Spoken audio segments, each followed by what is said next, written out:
The biggest scam of the world is convincing everyone to work for 60 years straight, sacrificing their youth, dreams, time with loved ones, and personal freedom, all while being told that one day, after decades of labor, they'll finally get to enjoy life. And the worst part of this whole story is that anyone who dares to question this agreement gets labeled as radical, unambitious, or even lazy. As if wanting to live more calmly were a character flaw. But in this world, there is no manual to follow. Life doesn't have a ready-made script. Everyone lives according to what they value most. And there are people who operate at a different pace. And these people spend their entire lives thinking there is something wrong with them, because the whole world seems to be running, and they prefer to walk. Today, we are going to talk about how to be a slow-paced soul in a fast world. For those who have a soul that moves at a slower pace and constantly try to fit into a world that treats speed as a virtue, there are things no one teaches you about slowing down. And the first thing is that it takes more strength than it seems.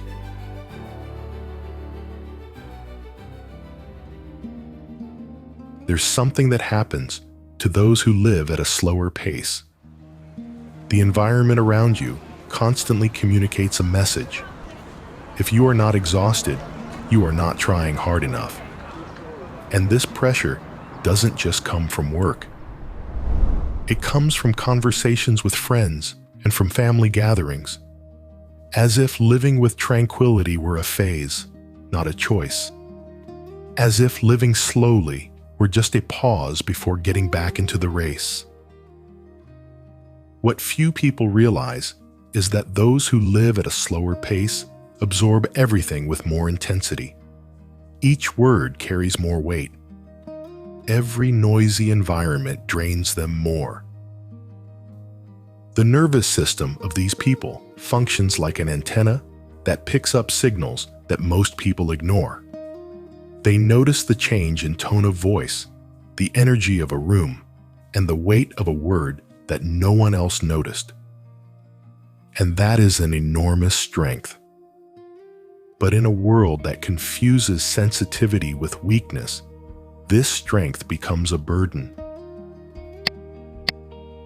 And here is the first step for those who want to live more calmly in a fast-paced world. Stop apologizing for who you are. It seems simple, but those who live at a different pace know how difficult it is.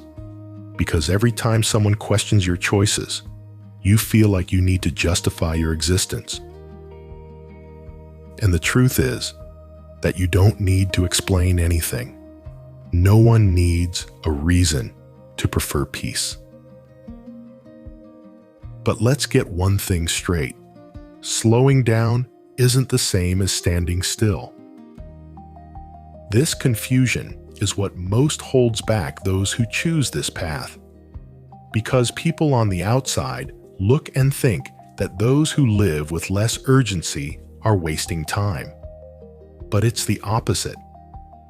Those who live slowly are choosing more carefully where to invest their energy. And that changes everything.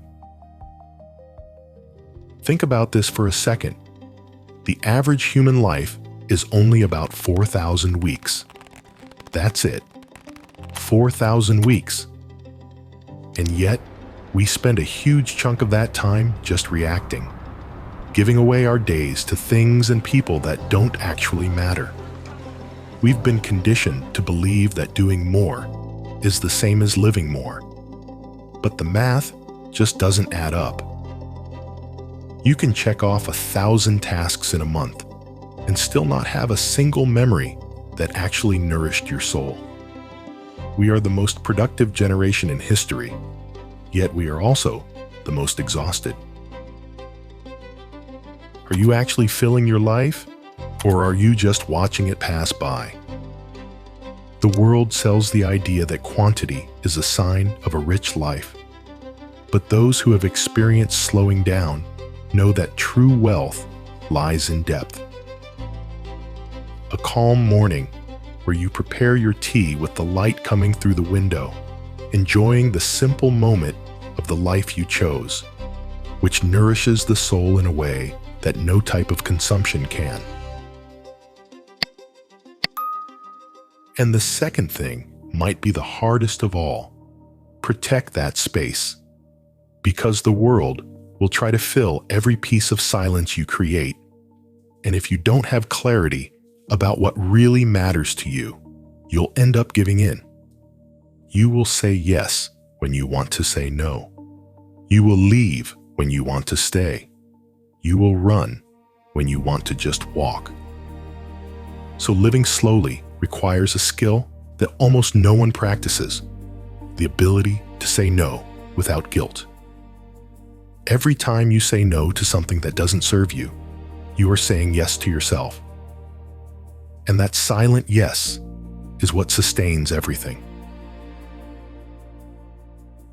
Another thing people who move at a slower pace carry is the fear of being left behind. Looking to the side and seeing everyone moving forward, climbing, and accumulating while you are there, in the same place, with the same simple life. But what this fear doesn't show is the other side. It doesn't show the person who ran their whole life and reached the top without knowing why they were there. It doesn't show the executive who achieved everything the world said was important and now takes medication to sleep. So falling behind compared to what exactly? Because here's a secret that no one talks about.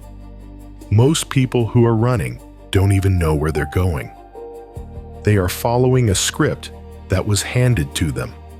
Study, work, buy, accumulate, and one day, if there's time, live. When someone steps off this script and chooses to walk at their own pace, it bothers people. It bothers them because it acts like a mirror. It shows that there is another option. And for those who have already invested years running, this possibility is very frightening. And because of that, there's a fourth thing few people mention: loneliness.